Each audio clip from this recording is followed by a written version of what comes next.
Olá pessoal, para quem não me conhece, meu nome é René Longo, sou professor de Direito Tributário e aqui eu venho com a proposta de te auxiliar e ajudar na preparação para o exame de ordem. Vamos juntos até a aprovação. E hoje nós estamos começando o nosso curso de Direito Tributário, corresponde a um curso regular, completo, onde toda matéria que possa ser questionado para você na primeira fase do exame de ordem será tratada aqui com vocês. Em razão disso, como nós estamos fazendo aqui um estudo detalhado, um estudo mais apurado, diferenciado, eu vou trazer para vocês, como é a nossa primeira aula, uma indicação bibliográfica, porque também não basta você apenas ficar assistindo às nossas aulas. Tem que fazer uma leitura. Eu sempre digo, o estudante de direito, o diferencial dele corresponde à leitura, não apenas assistindo às aulas. Claro que com as aulas você já vai ter ali muita informação, vai ter muito conteúdo, mas é sempre bom para fixar a matéria pelo qual você está aqui assistindo, fazer uma leitura. E eu vou indicar apenas um livro. E detalhe, para quem tem interesse em fazer uma segunda fase, é a mesma bibliografia, justamente porque esse livro que eu adoto, ele serve tanto para a primeira quanto para a segunda fase, que vem a ser o seguinte, vou colocar aqui. Então aqui corresponde apenas esse livro que eu vou indicar aqui para vocês, Direito Tributário Esquematizado, do autor Ricardo Alexandre. Não é um livro de doutrina, não é um livro acadêmico. Na verdade, foi um livro que ele foi escrito para concurso público, mas ele se amolda perfeitamente no perfil para o exame de ordem, porque ele vai direto ao assunto, é um livro extremamente atualizado e traz sempre a visão do STF e do STJ, que hoje é o que a banca do exame de ordem ela cobra para você.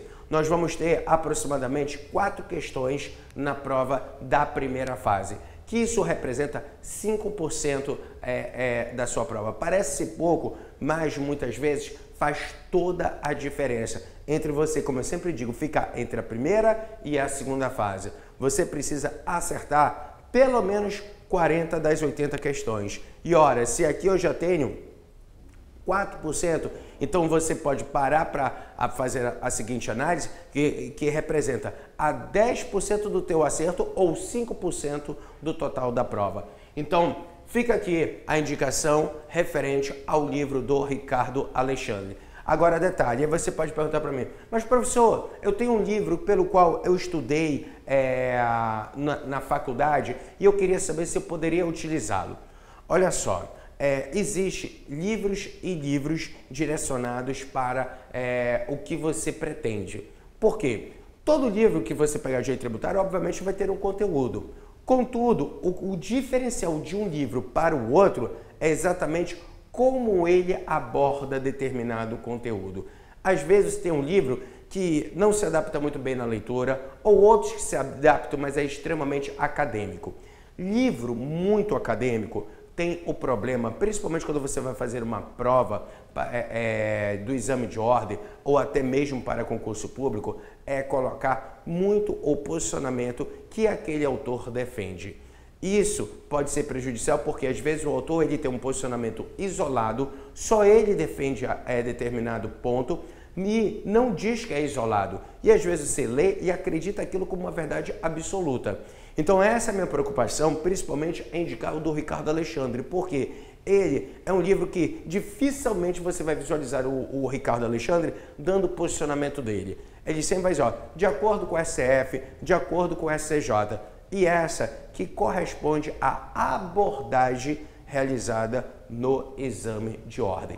Daí que fica essa indicação. Gente, para falar em direito tributário, não só direito tributário, mas qualquer disciplina jurídica, por onde é que a gente sempre começa os nossos estudos? Segundo aquela visão de Kelsen, o que está no topo de uma pirâmide hierárquica? Vem a ser a Constituição. Por esse motivo, que é muito mais lógico nós começarmos as nossas aulas pelas normas as quais estão inseridas na Constituição, porque depois que eu passar por uma análise infraconstitucional, eu realizo tão somente um regime de adequação com a estrutura da Constituição. Dessa forma, nós temos aqui o seguinte, que nós vamos começar, portanto, com as normas que tocam o direito tributário, as quais estão inseridas na Constituição. Se você abrir a sua Constituição, você poderá perceber que lá possui 250 artigos. E, gente, ao longo desses 250 artigos, o que tem ali que possa nos interessar? Algo pelo qual venha a ser conhecido como Sistema Tributário Nacional. Então, lá na Constituição, eu vou encontrar o que corresponde ao Sistema Tributário Nacional, pelo qual ele vem a ser inaugurado no artigo 145 da Constituição. Se você for no artigo 145 da Constituição, lá ele diz do Sistema Tributário Nacional. E o que vem a ser o Sistema Tributário? Gente, anota aí. Sistema Tributário Nacional vem a ser entendido como um conjunto de normas organizadas que disciplinam a arrecadação. Então, repetindo, é um conjunto de normas organizadas que disciplina a arrecadação. E esse conjunto de normas organizadas, como eu disse, inicia no artigo 145 e, tecnicamente falando, ele vai até o artigo 156 da Constituição. De tal modo que, vou colocar aqui, então eu tenho Sistema Tributário Nacional, que ele inicia no artigo 145 e vai até o artigo 156 da Constituição. Agora, se vocês observarem, dentro na sua Constituição, o Sistema Tributário Nacional, ele não termina no artigo 156. O Sistema Tributário na Constituição, ele vai até o artigo 162. Só que, na verdade, do artigo 157 ao artigo 162, lá eu trato sobre repartição de receitas tributárias. Veja o seguinte, topograficamente, o sistema vai até o 162, mas tecnicamente ele termina aqui no artigo 156. Por quê? Como eu disse, do artigo 157 ao artigo 162, lá na Constituição, eu vou encontrar normas inerentes à repartição de receitas tributárias. E, gente, repartição de receitas tributárias corresponde ao momento posterior à arrecadação. De tal modo que, no primeiro momento, eu vou ter a arrecadação e, no segundo, vai haver a repartição de receitas tributárias. Haja visto que se dá dentro da seguinte estrutura. É como se fosse aplicabilidade da teoria dos círculos concêntricos. O que isso vem assim? Eu tenho 3 círculos aqui. Cada círculo desse representa uma esfera federativa, de tal modo que eu vou ter município, estado e União. Sendo assim, significa o seguinte, quando eu menciono a repartição de receitas tributárias, quer dizer que o ente da unidade federativa maior, depois que ele obter a arrecadação, terá o dever de repassar para o ente da unidade federativa menor. De tal modo que, do que a União recebeu, terá que repassar uma parte para os estados e outra parte para os municípios. Do que os estados receberem, terão que repassar para os municípios. E sempre dessa estrutura, do maior para o menor e jamais do menor para o maior. Nesse caso, a repartição de receitas tributárias corresponde ao momento, como eu mencionei para vocês, pós-arrecadação. E é fato que o sistema tributário, ele somente se preocupa com a arrecadação. Daí porque é pacífico na doutrina que do artigo 157 até o artigo 162, essa parte inerente à repartição de receitas tributárias toca ao estudo, na verdade, do direito financeiro e não do direito tributário. De tal modo que no programa de vocês, o que vem a ser questionado corresponde ao direito tributário, não ao direito financeiro. Por esse motivo é que nós vamos se ater ao estudo técnico do sistema tributário, que vai do artigo 145 até, como eu disse, o artigo 156 da Constituição. Pois bem, sendo que, quando, portanto, o legislador constituinte ele veio organizando o sistema tributário nacional, ele veio estruturando lá na própria Constituição, ele dividiu em 3 bases estruturais a figura do sistema tributário nacional. De tal modo que a primeira coisa que o legislador constituinte ele veio inserindo no sistema tributário nacional compreende algo pelo qual vem a ser conhecido como poder de tributar. Então, a primeira coisa que o legislador constituinte veio estabelecendo lá no sistema tributário nacional compreende a figura do poder de tributar. Gente, quando eu menciono em poder de tributar, o que compreende o poder de tributar? Vejam, poder de tributar, ele compreende uma expressão da soberania. Conceito de poder de tributar vem a ser uma expressão da soberania.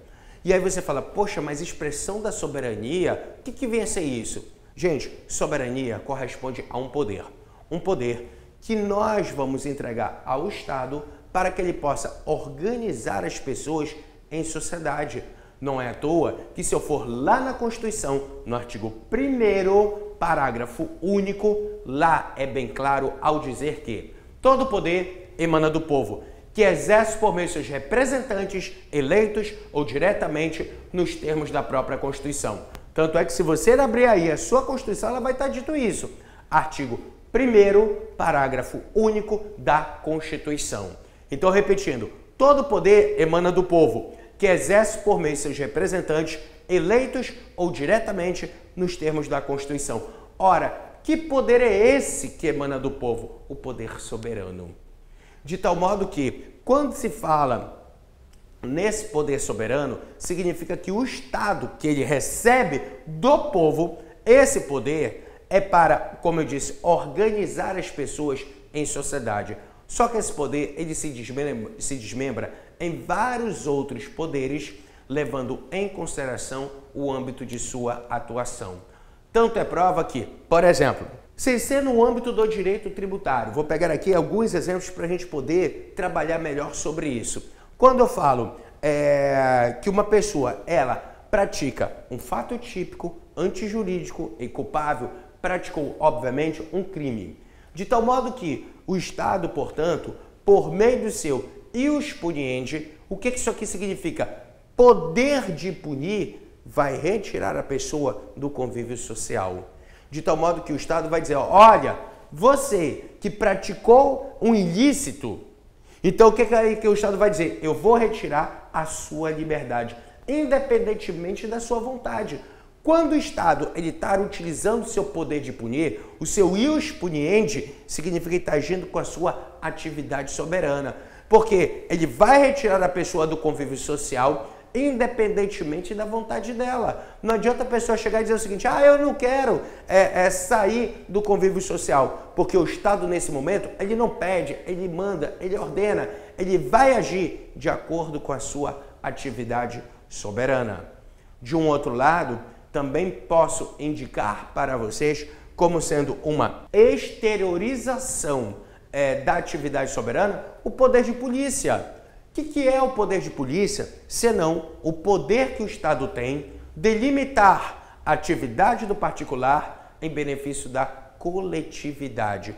Ora, se o Estado está limitando a atividade do particular em benefício da coletividade, então significa, por exemplo, acabou a aula, se eu quiser para o outro lado da cidade, eu posso ter a minha liberdade garantida na Constituição.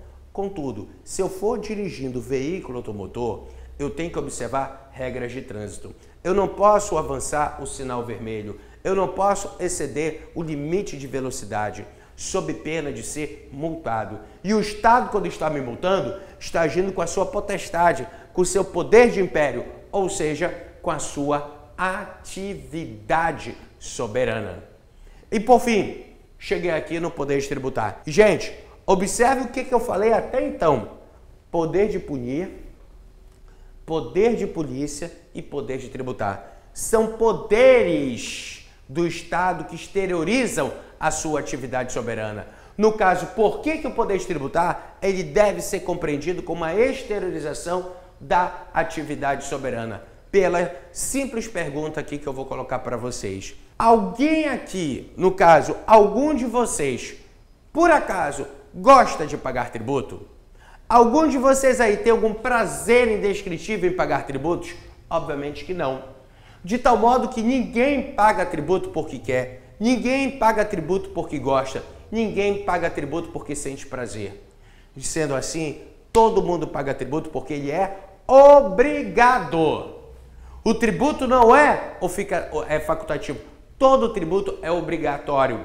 Na medida que o Estado, ele pede, ele manda, ele ordena. Então, qual é a consequência? O Estado, então, ele precisa de um poder para forçar as pessoas a pagar o tributo, porque, caso contrário, ninguém pagaria tributo para o Estado. Dessa forma, então, o Estado significa que ele precisa de receita, ele precisa de recursos. E para que o Estado necessita de recursos? Ora, para poder atingir seus objetivos. Gente, todo Estado, quando ele é criado para atingir objetivos. No Brasil não é diferente. Tanto é que se você for no artigo 3º da Constituição, lá é bem claro ao dizer sobre os objetivos da República Federativa do Brasil, que vem a ser constituir uma sociedade livre, justa e solidária, erradicar a pobreza e diminuir as desigualdades sociais. Dentre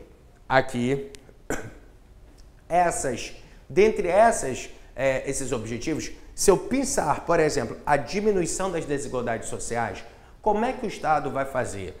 Ora, ele, para poder diminuir as desigualdades sociais, vai ter que entrar maciçamente com obras e a prestação de serviços públicos.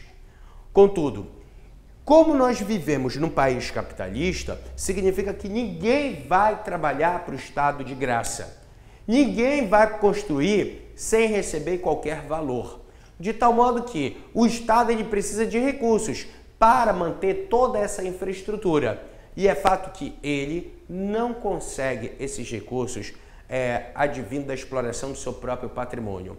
Dessa forma, não resta outra alternativa a não ser buscar uma fonte de receita derivada. E por que receita derivada? Porque essa receita será extraída do patrimônio de outras pessoas. Quem? De nós. Então é uma receita que está derivando do patrimônio de outras pessoas. Dessa forma, significa que, com base nessa estrutura, é o momento onde o Estado vai utilizar o seu poder de tributar. Porque o poder de tributar é um instrumento para obtenção de receita derivada.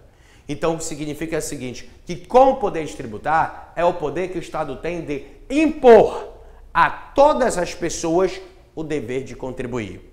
Então, anotem aí, conceito de poder de tributar corresponde ao poder que o Estado tem de impor a todas as pessoas o dever de contribuir. Essa que é a ideia originária com relação ao poder de tributar. É o poder advindo da atividade soberana e é o poder que o Estado tem de impor às pessoas o dever de contribuir. Pois bem, isso aqui é só para a gente ter uma visão geral que eu estou mostrando para vocês. Depois eu vou trabalhar muito mais sobre essa estrutura, obviamente, do poder de tributar. Mas inicialmente, para a gente formatar aqui um raciocínio, eu necessito que você tenha essa visão estrutural do sistema tributário nacional. De tal modo que parou por aqui? Não! Depois de ter estabelecido o poder de tributar, veio o legislador constituinte e, no segundo momento, determinou aqui a competência tributária. Então veio o legislador e estabeleceu a figura da competência tributária. Gente, quando eu menciono incompetência tributária, o que vem a ser isso aqui? Observe. No primeiro momento, veio o legislador constituinte e estabeleceu o poder de tributar ao Estado brasileiro. Quando ele chegou na fase da competência, simplesmente ele veio e dividiu o poder de tributar. Conceito de competência nada mais é do que a divisão do poder de tributar. E por que esse poder tem que estar dividido?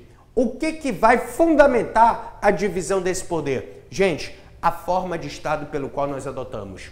Qual seja?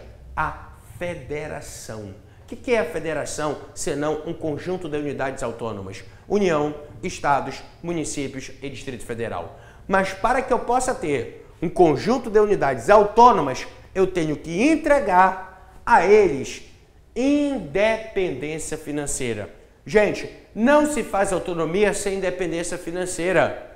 De tal modo que eu tenho que dar a possibilidade que cada ente possa ter uma receita própria, recursos próprios, administrá-los e realizar as suas próprias despesas. Daí porque vem a estrutura da competência tributária. Até porque, gente, federação significa descentralização de função, descentralização de poder. De tal modo que, se eu tenho União, Estados, municípios e Distrito Federal, cada um vai ter que ter o poder para a obtenção da sua própria receita. E esse poder para a obtenção da sua própria receita advém do que corresponde à estrutura da competência tributária. Até porque, se esse poder não estivesse dividido, estaria obviamente o quê? Concentrado. Poder concentrado denota a existência de um Estado unitário. Tanto é que, só para você ter uma ideia, vamos imaginar o seguinte: se esse poder não estivesse dividido entre os entes, estaria concentrado. Muito que provavelmente estaria nas mãos da União. E toda vez quando a União necessitasse de recursos, toda vez quando estados e municípios necessitassem de recursos, o que eles teriam que fazer? Que se dirigir, por exemplo, à União. Se esta fosse, aonde tivesse, como eu digo, a chave do cofre na mão, ela poderia muito bem condicionar o repasse de determinados valores à realização de alguma conduta a ser feita pelos estados e pelos municípios, de tal modo que não teria como eu afirmar que eles seriam autônomos nos termos da própria Constituição, porque a União estaria ingerindo ora na administração estadual, ora na administração municipal. Por esse motivo que veio o legislador constituinte, que ele diz: vou dividir o poder de tributar. Tanto é que numa visão gráfica, eu poderia visualizar da seguinte forma. Eu tenho aqui, no primeiro momento, o poder de tributar, que foi entregue para o Estado brasileiro. Quando cheguei aqui na fase da competência, o que o legislador fez? Como se isso aqui fosse um verdadeiro bolo, como se fosse um bolo, e ele estivesse dividindo esse bolo em 4 grandes fatias e tivesse entregue uma parte para a União, uma parte para os estados, uma para os municípios e outra para o Distrito Federal. Então essa aqui que é a ideia da competência tributária. E com isso eu consigo aqui tirar uma conclusão. Qual seja?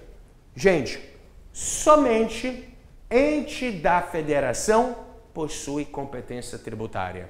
Apenas União, estados, municípios e Distrito Federal. De tal modo que, cuidado para não confundir, cuidado com pegadinha que pode aparecer em prova, perguntando para você: toda pessoa jurídica de direito público pode ter competência tributária? Resposta: não. Porque se eu falo que é toda pessoa jurídica de direito público, eu estou incluindo autarquias e fundações. Autarquias e fundações não possuem imunidade, ou não possuem competência tributária. Somente possui competência os entes da federação: União, estados, municípios e Distrito Federal. Então, gente, essa aqui compreende a estrutura inerente à competência tributária.